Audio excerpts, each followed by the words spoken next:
I wanna be the very best that no one ever was. Assalamualaikum warahmatullahi wabarakatuh. Selamat datang di pembelajaran online IPA terpadu untuk kelas 7. Pada kesempatan hari ini kita akan membahas tentang bab 4, yaitu tentang suhu dan kalor.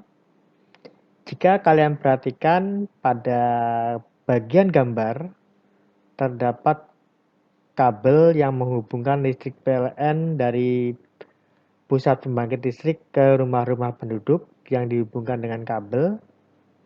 Kabel tersebut terbuat dari jenis logam. Pada siang hari yang panas, kabel listrik tersebut terlihat kendur, sedangkan pada malam hari yang dingin, sedikit mengencang. Mengapa demikian? Pasti dari kedua kejadian ini, kalian pasti akan menyimpulkan bahwa kendurnya kabel listrik tersebut disebabkan oleh cuaca panas. Apakah itu benar? Nah, kalian akan mencari tahu jawabannya pada bab atau pembahasan berikut ini. Yang akan kita bahas adalah cara mengetahui suhu benda, kemudian yang kedua adalah pemuaian. Baik, untuk mengetahui suhu benda, coba bandingkan tingkat panas yang kalian rasakan pada kedua tangan setelah dimasukkan ke wadah B. Dapatkah indera perasa kalian memberi nilai tingkat panas dengan tepat? Jadi ada percobaan, ya, ada percobaan. Ada 3 buah wadah ya, ada 3 buah wadah. Wadah yang pertama adalah wadah A, yaitu berisi air hangat, kemudian wadah B berisi air ledeng, dan wadah C berisi air es. Pada saat bersamaan, kedua tangan dimasukkan ke wadah A dan wadah C, yaitu ke wadah yang berisi air hangat dan yang berisi air es. Kemudian, kedua tangan yang berada di wadah A dan wadah C itu secara bersamaan dimasukkan ke dalam wadah B yang berisi air ledeng. Nah, apa yang bisa kalian rasakan? Tentunya adalah berbeda dari apa yang dirasakan di wadah A dan apa yang dirasakan di wadah C. Tapi untuk mendapatkan hasil yang akurat, ya, maka harus dibuat alat ukur suhu, yaitu termometer. Ya, jadi untuk menentukan suhunya itu sesuai atau tidak, maka digunakan termometer. Nah, yang jadi pertanyaan, apakah itu suhu? Suhu bisa diartikan sebagai derajat panas atau dingin suatu benda. Jadi, Bapak ulangi ya, suhu adalah derajat panas atau dingin suatu benda. Nah, untuk mengukur suhu,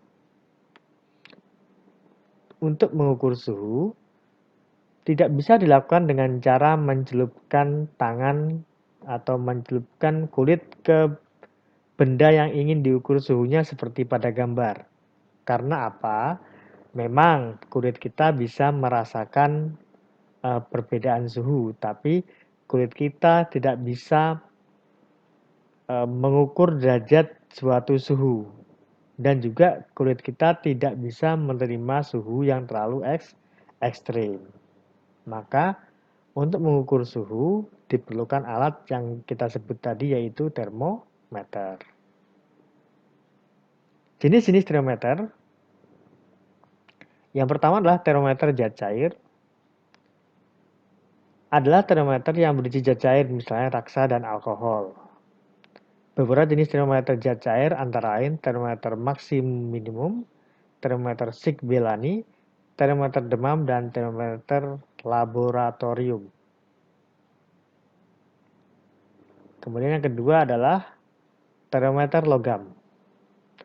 Termometer logam biasanya digunakan dalam industri sehingga disebut juga sebagai termometer industri. Termometer industri dibuat dari bahan logam. Logam seperti platina, kemudian tembaga, dan juga aluminium daya hantar listriknya akan berkurang jika dipanaskan.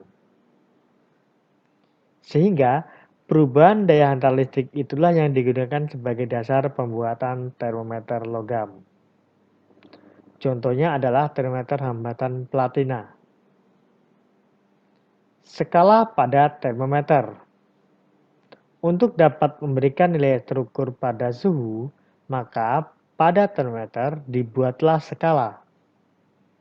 Dalam menentukan skala pada termometer didasarkan pada dua titik tetap, yaitu titik atas atau skala tertinggi dan titik tetap bawah atau skala terendah. Sampai saat ini, skala termometer yang sering digunakan ada 4, yaitu skala Celcius, Reaumur, Fahrenheit, dan Kelvin. Kelvin merupakan skala suhu dalam SI atau Sistem Internasional. Skala Kelvin menggunakan nol mutlak, tidak menggunakan derajat. Pada suhu 0 Kelvin tidak ada energi panas yang dimiliki oleh benda. Berikut adalah skala dari masing-masing termometer. Celcius memiliki titik tetap bawah 0 derajat, sedangkan titik tetap atasnya adalah 100 derajat. Fahrenheit, titik tetap bawahnya 32 derajat, titik tetap atasnya 212 derajat. Reaumur, titik tetap bawahnya 0 derajat, sedangkan titik tetap atasnya adalah 80 derajat. Sedangkan Kelvin, titik tetap bawahnya adalah 273 dan titik tetap atasnya adalah 373. Kemudian kita akan lanjut ke bagian B, yaitu tentang pemuaian. Peristiwa bertambahnya ukuran benda akibat suhunya meningkat disebut sebagai pemuaian. Peristiwa pemuaian dapat terjadi pada benda padat, cair, dan juga gas. Yang pertama adalah pemuaian zat padat. Zat padat misalnya logam akan bertambah ukurannya jika dipanaskan atau suhunya meningkat. Hal ini berlaku juga pada kabel listrik yang di awal tadi sudah kita bahas karena kabel listrik di dalamnya terdapat logam. Pemuaian batang logam yang diukur dengan alat Munsenbrock arahnya memanjang sehingga pemuaian seperti itu disebut sebagai muai panjang. Yang kalau kita ilustrasikan menjadi seperti ini. Jadi ada sebuah batang logam yang panjang awalnya adalah LO, kemudian batang logam ini dipanaskan sehingga mengalami pertambahan panjang sebesar delta L, sehingga kalau di total panjang keseluruhan setelah mengalami pemuaian dinamakan dengan LT. Sehingga besar koefisien muai panjang dapat kita tulis dengan delta sama dengan LT dikurang L0 per L0 dikali dengan delta T atau selisih suhu atau perubahan suhunya. Sedangkan untuk mencari panjang akhirnya atau LT-nya bisa dicari dengan rumus LT sama dengan L0 dikali 1 ditambah dengan koefisien muai panjang dikali dengan delta T atau selisih suhu. Dengan keterangannya, silakan dibaca ya. Kemudian,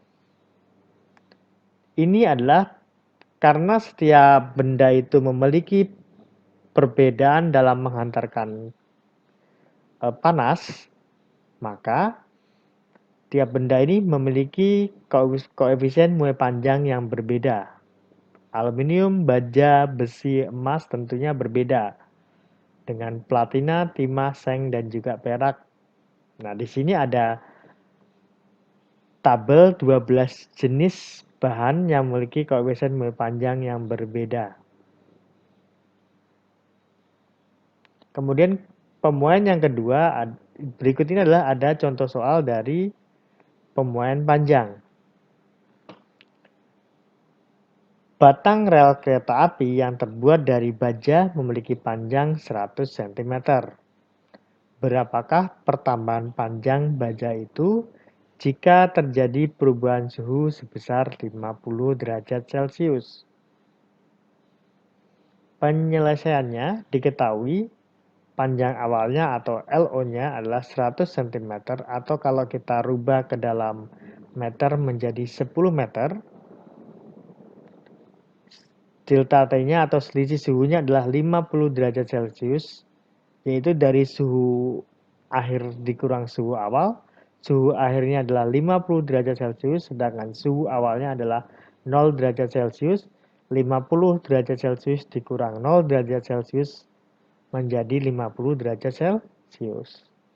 Sedangkan koefisien muai panjang untuk baja adalah 12 kali 10 pangkat negatif 6 per derajat Celcius.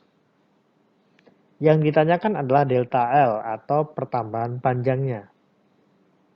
Jawab. Nah, rumusnya adalah L sama dengan yang tadi ya.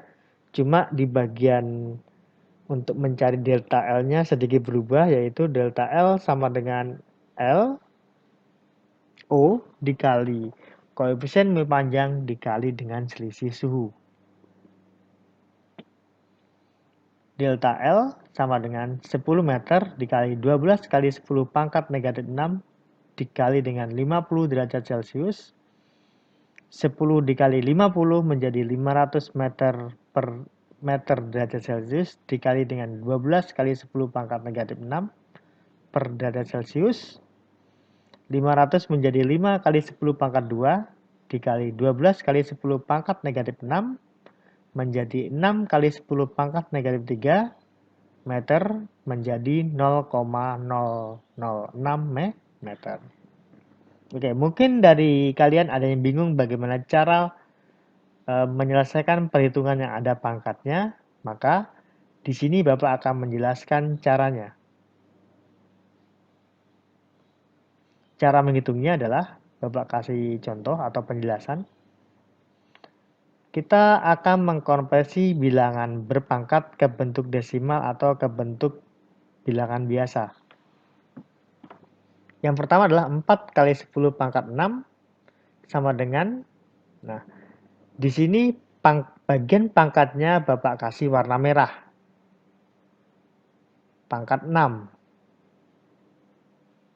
4 kali 10 pangkat 6 adalah angka 4 yang diikuti dengan 6 angka 0. Berapa jadinya?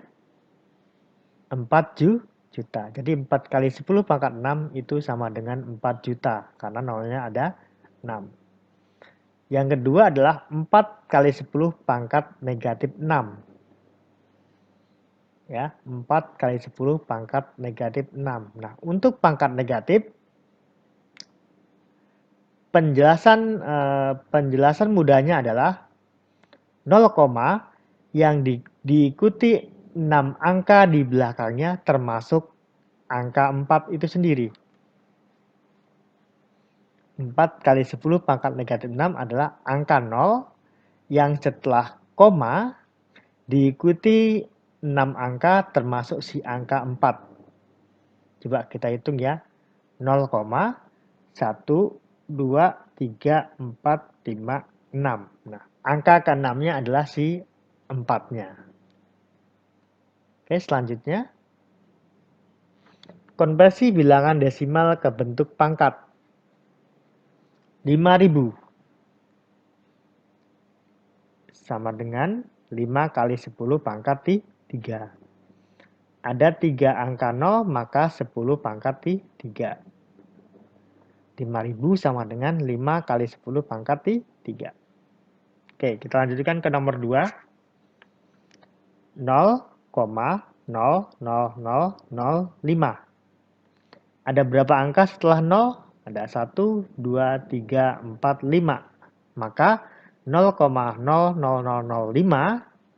sama dengan 5 kali 10 pangkat negatif 5. Karena ada angka 5 di belakang 0, ada 5 urutan angka di belakang koma, maka pangkatnya menjadi negatif 5.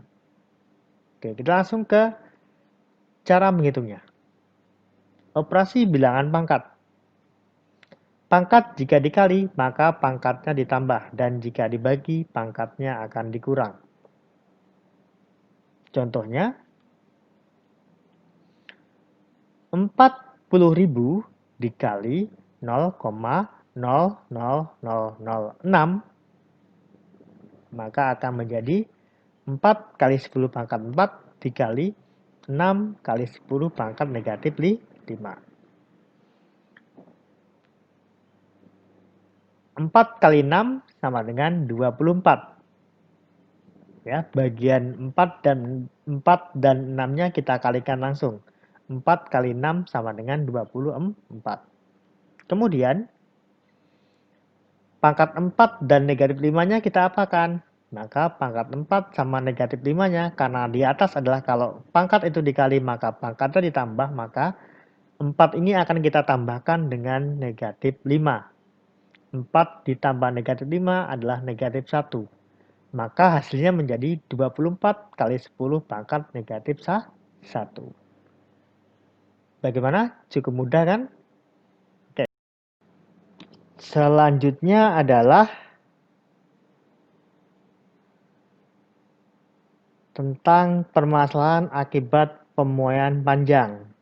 Yang pertama adalah rel kereta api menjadi bengkok, makanya di bagian rel kereta api itu atau pembatas antara rel satu dengan yang lain itu diberi ruang kosong supaya kalau terjadi pemuaian maka ada ruang kosong sehingga ada cukup ruang untuk logam atau baja dari rel itu mengisi ruang kosong tersebut sehingga antara satu bagian dengan bagian yang lain tidak terjadi saling bertumbukan. Yang kedua, kawat telepon atau listrik dipasang kendur atau agak mengendur. Kemudian pemasangan kaca jendela di bagian kayunya itu atau di bagian figurannya diberi rongga sehingga kalau kacanya mengalami pemuaian tidak terlalu menekan yang nanti akan berakibat kacanya menjadi pecah. Sehingga kalau diberi ruang kecil di bagian figurannya, ketika terjadi pemuaian, muai kacanya itu menempati ruang kosong tersebut sehingga tidak akan pecah. Pemanfaatannya adalah yang pertama saklar bimetal. Alat ini banyak digunakan pada alarm kebakaran.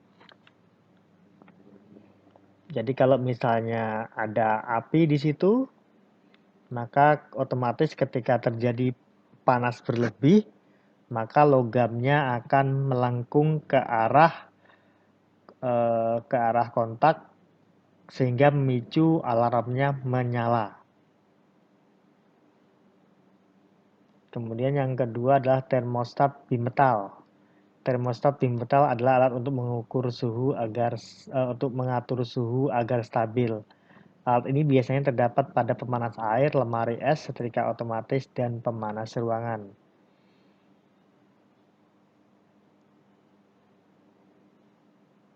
Pemuaian pada zat cair. Zat cair juga akan memuai jika suhunya ditingkatkan. Karena sifat zat cair selalu mengikuti bentuk tempatnya, zat cair tidak mengalami muai panjang tetapi muai volume. Pemuaian zat cair dapat dimanfaatkan untuk membuat termometer. Zat cair yang biasanya digunakan untuk membuat termometer atau mengisi termometer adalah raksa dan alkohol. Kenapa dipilih raksa dan alkohol? Karena raksa dan alkohol lebih cepat memuai dibandingkan zat cair yang lain. Pemuaian gas atau pemuaian pada gas. Gas dapat memuai pada tekanan tetap dan pada volume tetap. Besar koefisien gas sama untuk semua gas, yaitu sebesar 0,037 per derajat Celcius. Pembuangan gas digunakan dalam teknologi mesin uap. Pada mesin itu, uap air akan dipanaskan sehingga nantinya akan menghasilkan tenaga yang besar. Dengan tenaga yang besar itu bisa digunakan untuk menggerakkan baik itu kincir, turbin, dan juga benda-benda lainnya. Tenaga itulah yang digunakan untuk menggerakkan piston yang tadi bahas ya, dalam silinder. Atau juga bisa dalam piston kendaraan bermotor ya. Oke, mungkin itu saja dulu pertemuan kita pada hari ini.